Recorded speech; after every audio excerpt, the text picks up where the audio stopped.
With a record of 10 wins and 19 losses, the Memphis Grizzlies are 5 games out of the 8th seed, and they're in prime position to make a comeback.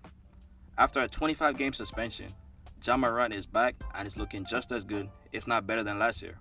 In just his first 4 games back from suspension, the superstar point guard is averaging 29 points and 9 rebounds and has already led Memphis to 4 straight wins.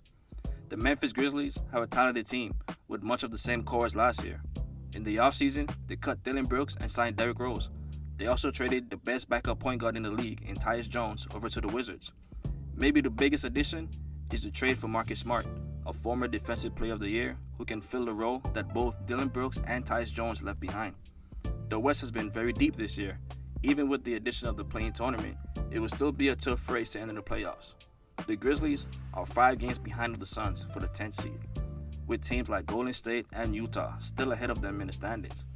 The Grizzlies' next 10 games include the Clippers twice, the Lakers, the Nuggets, Sacramento, the Sun, and Dallas, and most of these will be road games.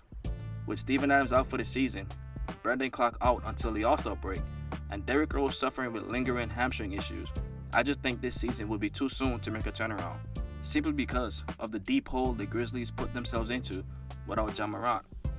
If this was to happen, no doubt it would take an MVP effort by Ja, along with the supporting cast, notably Desmond Bane. Right now, Desmond Bane is quietly the 16th scorer in the league with 25 points per game while shooting 38% from 3. If the Grizzlies' record weren't so bad, Desmond Bane would certainly be an All-Star this year.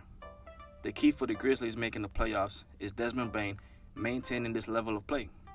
The same goes for Jaren Jackson Jr., who's averaging 3 more points than last year, but 1 less block than last year.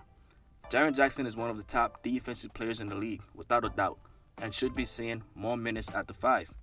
The only problem with this is that Jaren has the body of a center, but the mind of a power forward, similar to a young Anthony Davis.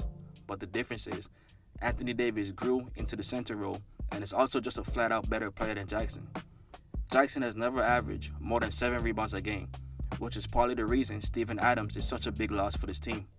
But sometimes you have to sacrifice parts of your game to improve others. And with Jaren averaging 32% on 5 threes a game, I think he'll be better at the 5 rather than the 4.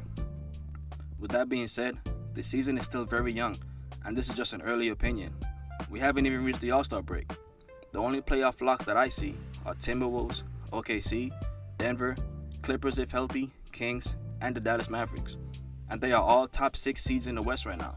That leaves 4 available spots, and 6 teams are fighting for 4 spots, and they are all deserving. Whether or not Memphis makes the playoffs, there isn't any pressure this year, considering the suspension and the injuries. Although the Grizzlies do have time on their hands, with 53 games left and all the momentum in the world. If this 4-game winning streak can carry them into the All-Star break, I think it's safe to say that a playoff spot is imminent for the Memphis Grizzlies.